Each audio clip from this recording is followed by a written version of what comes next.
اگر آج رات کوئی تمہارے دروازے پر دستک دے اور کہے کہ وہ تمہاری دنیا کی ہر خواہش پوری کر سکتا ہے تو کیا تم اس پر یقین کرو گے؟ 1540 کا جرمنی، ایک ویران سرائے کے کمرے میں ایک لاش پڑی تھی۔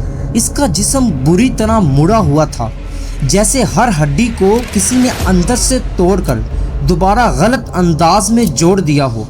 چہرہ خوف سے مسخ تھا، مگر سب سے ہولناک بات یہ تھی وہ لاش بار بار خود ہی کروٹ بدل رہی تھی۔ لوگ جتنا بھی اسے سیدھا کرتے وہ دوبارہ منہ زمین کی طرف کر لیتے۔ اس دور کے لوگ کہتے تھے شیطان اپنی امانت واپس لینے آ چکا ہے۔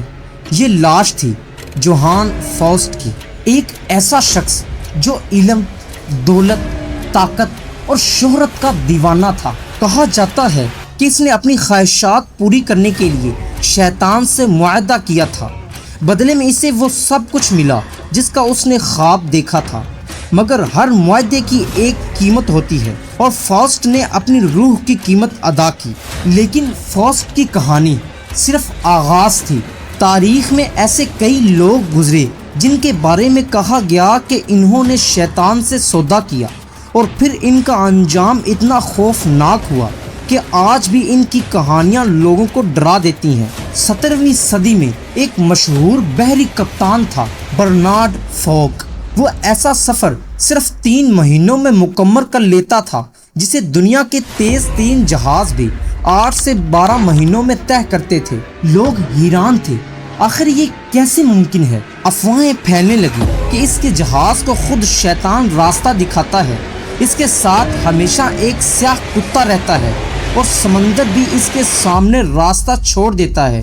مگر پھر 7 سال بعد ایک دن وہ جہاز، اس کا پورا عملہ اور خود کپتان ہمیشہ کے لیے سمندر میں غائب ہو گئے۔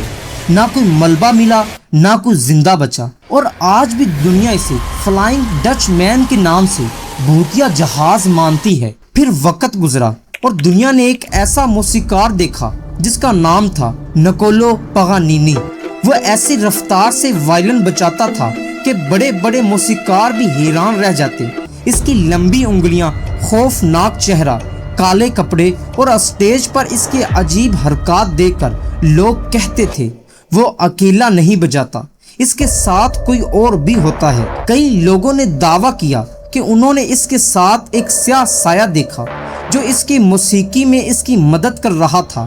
یہاں تک کہ اس کی موت کے بعد بھی یورپ کے کئی قبرستانوں نے اس کی لاش دفنانے سے انکار کر دیا، کیونکہ لوگ یقین کر چکے تھے کہ اس کی روح پہلے ہی شیطان کی ملکیت بن چکی ہے۔ اب سوال یہ نہیں کہ یہ کہانی حقیقت ہے یا پھر افسانہ، سوال یہ ہے کہ آخر دنیا کی تقریباً ہر تہذیب میں شیطان سے معاہدے کی ایسی خوفناک کہانیاں کیوں ملتی ہیں؟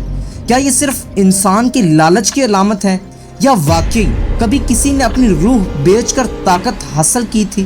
اور اگر آج رات کوئی تمہارے دروازے پر دستک دے اور تمہیں دولت، شہرت، طاقت اور کامیابی کی ایسی پیشکش کرے جو تم نے کبھی خواب میں بھی نہ دیکھی ہو، تو کیا تم اپنی روح کے بدلے وہ سودا قبول کرو گے یا ہمیشہ کے لیے وہ دروازہ بند کر دو گے؟